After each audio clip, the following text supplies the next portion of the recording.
Hello, bonjour à tous. Aujourd'hui, je vais vous raconter une petite histoire. J'étais en quatrième, et en quatrième, j'étais très bonne en lettres. Voilà, j'étais bien en dictée, des choses comme ça. J'aimais beaucoup les langues, les lettres et tout. Donc, en quatrième, je me suis donné pour objectif d'être première en français. Je voulais bien travailler, je voulais être première, mais je voulais forcément être première en français. Je me disais, ça c'est mon ensemble de définitions. Faut que là, je cartonne, j'ai une moyenne. Vraiment, qui va me faire plaisir et puis faire surtout plaisir à mes parents. Donc, je bossais, je faisais tout le temps d'exercices, je faisais beaucoup de dictées, j'avais plein d'annales, je lisais beaucoup et tout, je participais. Et puis, à la fin du trimestre, vous savez, on calcule les moyennes de classe là. On s'assoit, on calcule les moyennes. Et j'ai une très bonne note, une très bonne moyenne, mais je suis deuxième. Vous savez ce que j'ai fait? J'ai commencé à pleurer dans la classe. J'ai commencé à pleurer. Oh, mais qu'est-ce qui m'arrive? Ah, mais non, j'ai trop bossé, pourquoi? Je pleurais. Et puis ma camarade, mon amie, Manuela Kouassi est venue me dire, mais Elodie, tu pleures pourquoi? Tu pleures pourquoi? Pourquoi tu pleures en fait? Tu as été deuxième, c'est bon. Donc parce que tu as travaillé beaucoup, les autres n'ont pas travaillé beaucoup aussi. Tu ne peux pas être premier quoi. C'est toi seul quoi. Et puis je lui ai dit, mais tu comprends pas. Elle a dit, oh Elodie, c'est non, ce que tu fais là, c'est pas bon. Donc on ne peut pas être premier devant toi. Ah non, ça là, c'est pas bon. Quand elle m'a dit ça, j'ai dit, mais elle a raison en fait. Elle a raison. C'est un peu égoïste de penser comme ça, de penser qu'on mérite tout. Et justement, par rapport à l'égoïsme, voici la définition que Ryan Holiday donne à l'ego, qui est l'égocentrisme en réalité. Il dit que l'ego est une croyance malsaine en notre propre importance. Et effectivement, je pensais que je méritais trop, que j'étais trop importante, j'étais trop douée pour ne pas être première en français. J'étais en quatrième. Et puis il dit encore que c'est l'enfant capricieux en chacun de nous. Et les amis, en vrai, j'ai ce défaut-là.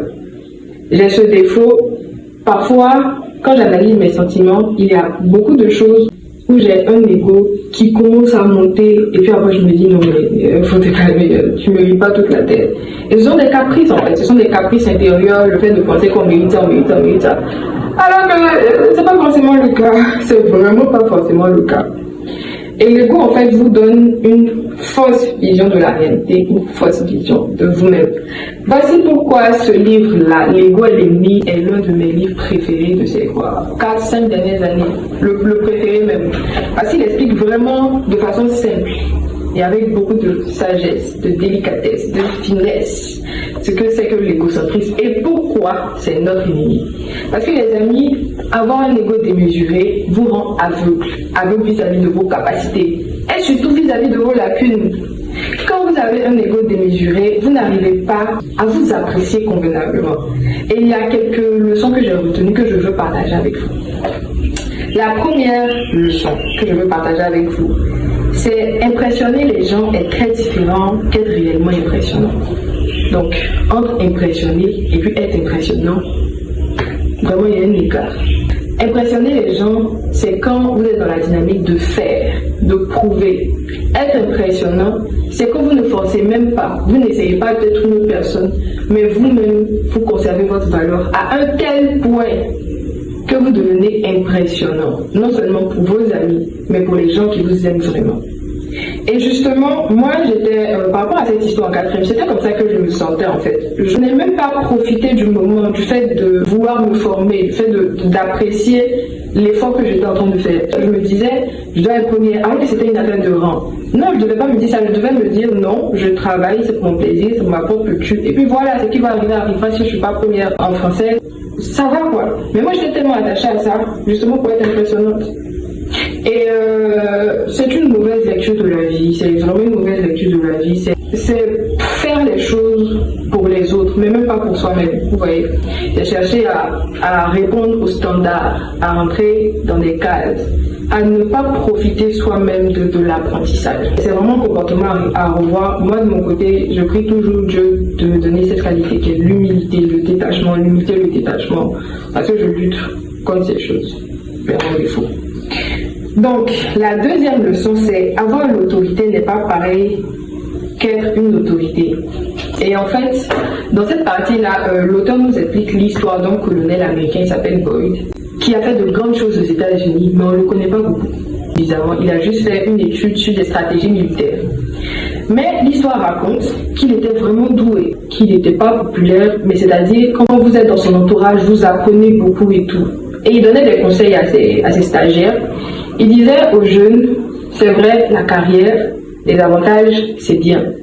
Mais à un moment, il va falloir choisir entre le fait de vouloir toujours performer et puis le fait d'être utile à sa société.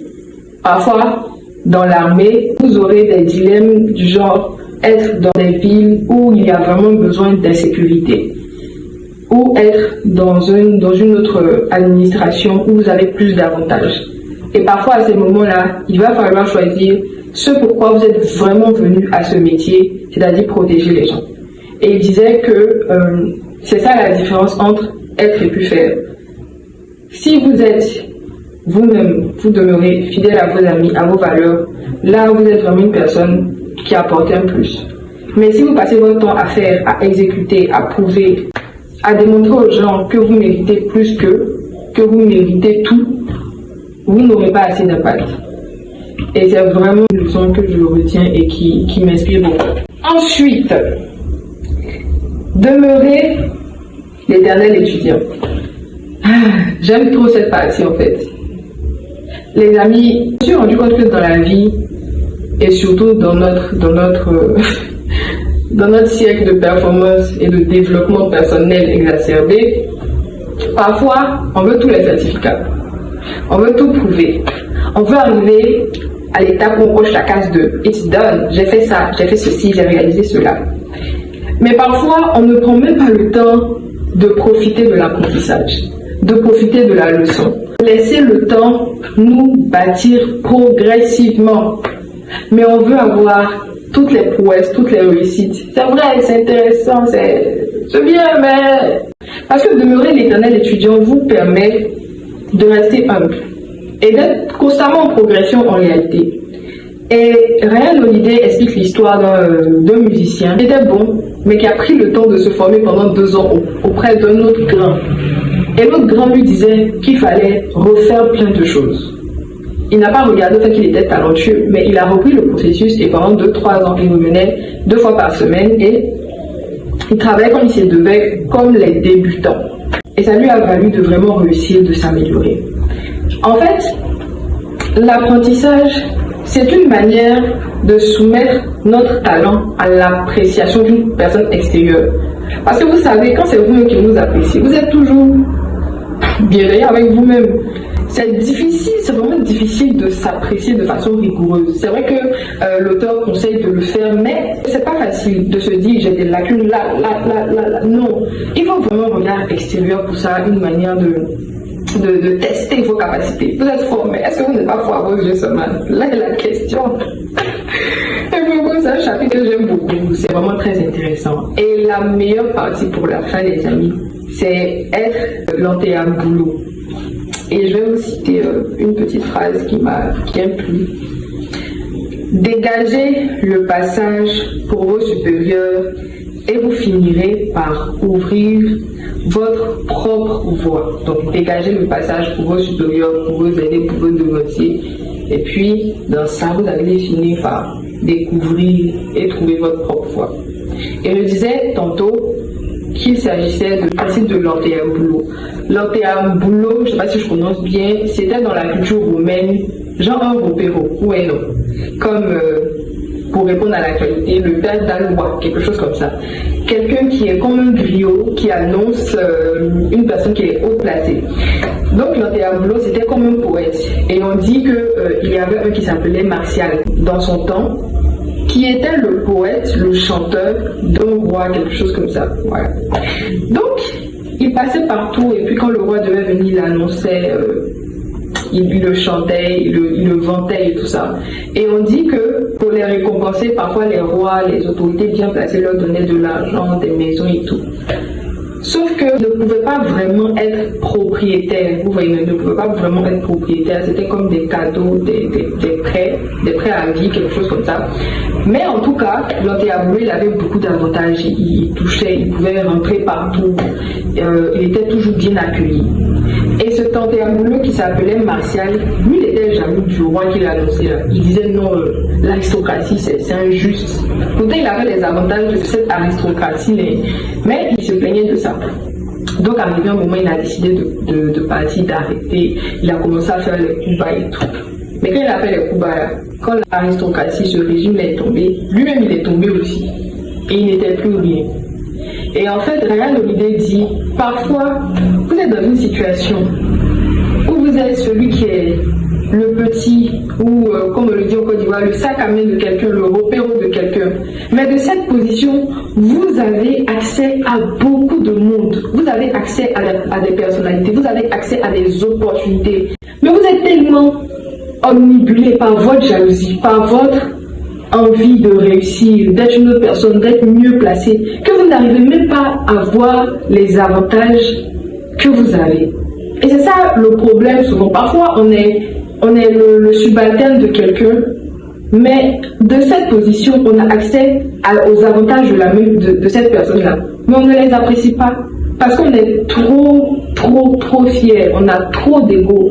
On pense qu'on mérite tellement tout qu'on veut forcément la même place que lui.